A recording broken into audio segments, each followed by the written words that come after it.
Anne of Green Gables. Chapter 9. Mrs. Rachel Lynde is properly horrified. Anne had been a fortnight at Green Gables before Mrs. Lynde arrived to inspect her. Mrs. Rachel, to do her justice, was not to blame for this. A severe and unseasonable attack of grippe had confined that good lady to her house ever since the occasion of her last visit to Green Gables. Mrs. Rachel was not often sick and had a well-defined contempt for people who were. But grippe, she asserted, was like no other illness on earth and could only be interpreted as one of the special visitations of Providence. As soon as her doctor allowed her to put her foot out of doors, she hurried up to Green Gables, bursting with curiosity to see Matthew and Marilla's orphan, concerning whom all sorts of stories and suppositions had gone abroad in Avonlea. Anne had made good use of every waking moment of that fortnight. Already she was acquainted with every tree and shrub about the place. She had discovered that a lane opened out below the apple orchard and ran up through a belt of woodland. And she had explored it to its furthest end in all its delicious vagaries of brook and bridge, fir coppice, wild cherry arch, corners thick with fern, and branching byways of maple and mountain ash. She had made friends with the spring down in the hollow, that wonderful deep, clear icy cold spring. It was set about with smooth red sandstones and rimmed in by great palm-like clumps of water fern, and beyond it was a log bridge over the brook. That bridge led Anne's dancing feet up over a wooded hill beyond, where perpetual twilight reigned under the straight, thick-growing firs and spruces. The only flowers there were myriads of delicate, June bells, those shyest and sweetest of woodland blooms. And a few pale, aerial starflowers, like the spirits of last year's blossoms. Gossamers glimmered like threads of silver among the trees, and the fir boughs and tassels seemed to utter friendly speech. All these raptured voyages of exploration were made in the odd half-hours which she was allowed for play, and Anne talked Matthew and Marilla half-deaf over her discoveries. Not that Matthew complained, to be sure. He listened to it all with a wordless smile of enjoyment on his face. Marilla permitted the chatter, until she found herself becoming too interested in it, whereupon she always promptly quenched Anne by a curt command to hold her tongue. Anne was out in the orchard when Mrs. Rachel came, wandering at her own sweet will through the lush, tremulous grasses splashed with ruddy evening sunshine, so that good lady had an excellent chance to talk her illness fully over. Describing every ache and pulse beat with such evident enjoyment that Marilla thought even grippe must bring its compensations. When details were exhausted, Mrs. Rachel introduced the real reason of her call. "I've been hearing some surprising things about you and Matthew." "I don't suppose you are any more surprised than I am myself," said Marilla. "I'm getting over my surprise now." "It was too bad there was such a mistake," said Mrs. Rachel sympathetically. "Couldn't you have sent her back?" "I suppose we could, but we decided not to. Matthew took a fancy to her. And I must say I like her myself, although I admit she has her faults. The house seems a different place already. She's a real bright little thing." Marilla said more than she had intended to say when she began, for she read disapproval in Mrs. Rachel's expression. "It's a great responsibility you've taken on yourself," said that lady gloomily. "Especially when you've never had any experience with children. You don't know much about her or her real disposition, I suppose. And there's no guessing how a child like that will turn out. But I don't want to discourage you, I'm sure, Marilla." "I'm not feeling discouraged," was Marilla's dry response. "When I make up my mind to do a thing it stays made up. I suppose you'd like to see Anne. I'll call her in." Anne came running in presently, her face sparkling with the delight of her orchard rovings. But, abashed at finding the delight herself in the unexpected presence of a stranger, she halted confusedly inside the door. She certainly was an odd-looking little creature in the short tight wincey dress she had worn from the asylum, below which her thin legs seemed ungracefully long. Her freckles were more numerous and obtrusive than ever. The wind had ruffled her hatless hair into over-brilliant disorder. It had never looked redder than at that moment. "Well, they didn't pick you for your looks. That's sure and certain," was Mrs. Rachel Lynde's emphatic comment.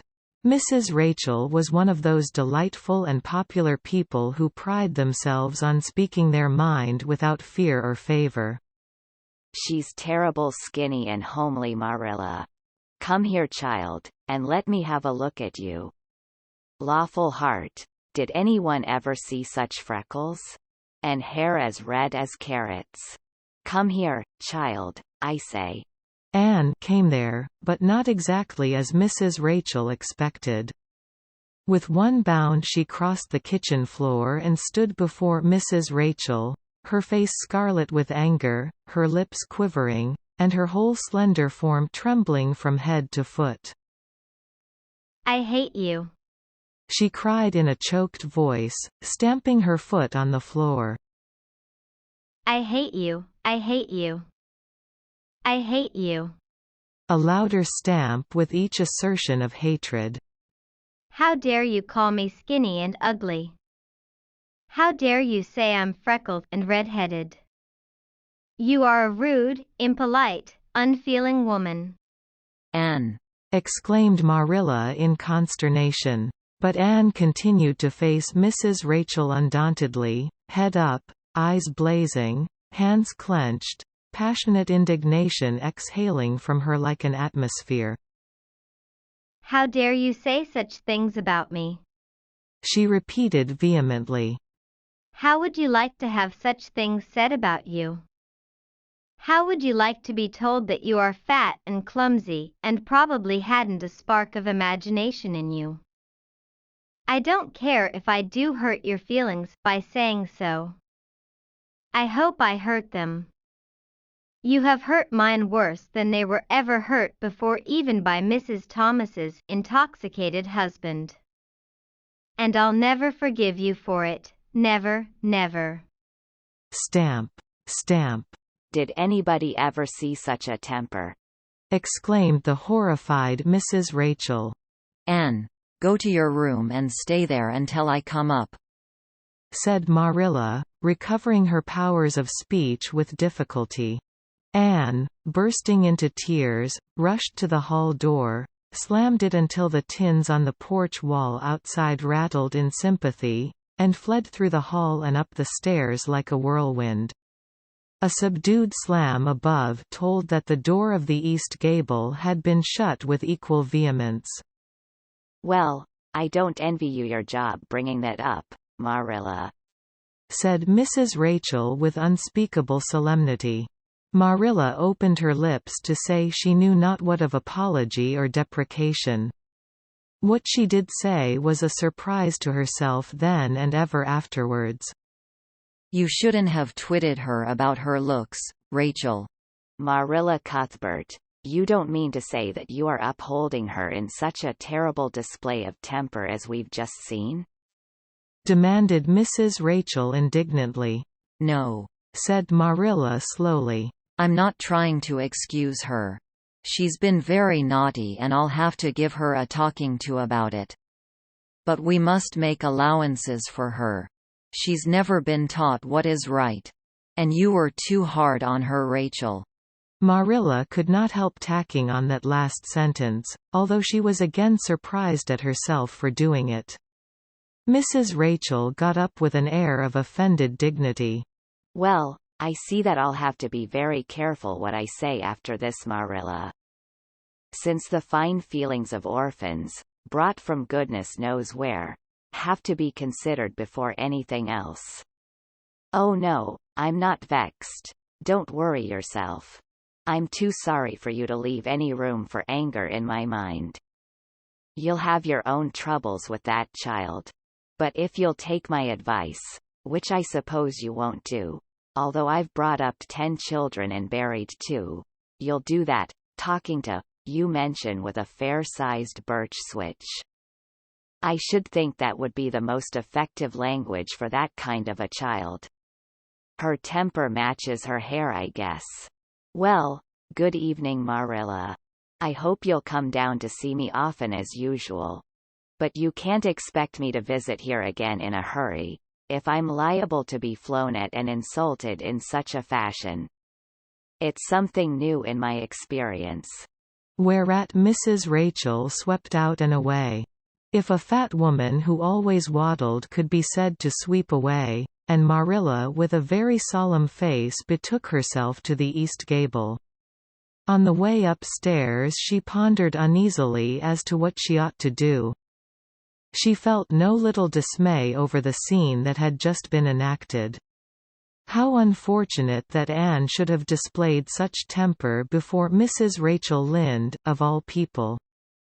Then Marilla suddenly became aware of an uncomfortable and rebuking consciousness that she felt more humiliation over this than sorrow over the discovery of such a serious defect in Anne's disposition. And how was she to punish her? The amiable suggestion of the birch switch, to the efficiency of which all of Mrs. Rachel's own children could have borne smarting testimony, did not appeal to Marilla. She did not believe she could whip a child. No, some other method of punishment must be found to bring Anne to a proper realization of the enormity of her offense. Marilla found Anne face downward on her bed, crying bitterly, quite oblivious of muddy boots on a clean counterpane. "Anne," she said not ungently. No answer. "Anne," with greater severity. "Get off that bed this minute and listen to what I have to say to you." Anne squirmed off the bed and sat rigidly on a chair beside it, her face swollen and tear-stained and her eyes fixed stubbornly on the floor. "This is a nice way for you to behave. Anne, aren't you ashamed of yourself?" She hadn't any right to call me ugly and red-headed, retorted Anne, evasive and defiant. "You hadn't any right to fly into such a fury and talk the way you did to her, Anne. I was ashamed of you. Thoroughly ashamed of you. I wanted you to behave nicely to Mrs. Lynde, and instead of that you have disgraced me. I'm sure I don't know why you should lose your temper like that just because Mrs. Lynde said you were red-haired and homely. You say it yourself often enough." Oh, but there's such a difference between saying a thing yourself and hearing other people say it, wailed Anne.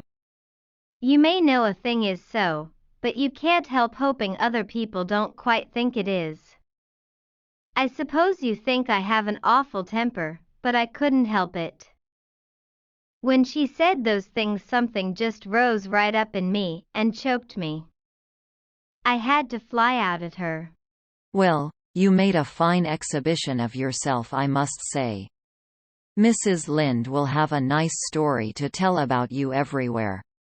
And she'll tell it too. It was a dreadful thing for you to lose your temper like that, Anne." Just imagine how you would feel if somebody told you to your face that you were skinny and ugly, pleaded Anne tearfully. An old remembrance suddenly rose up before Marilla.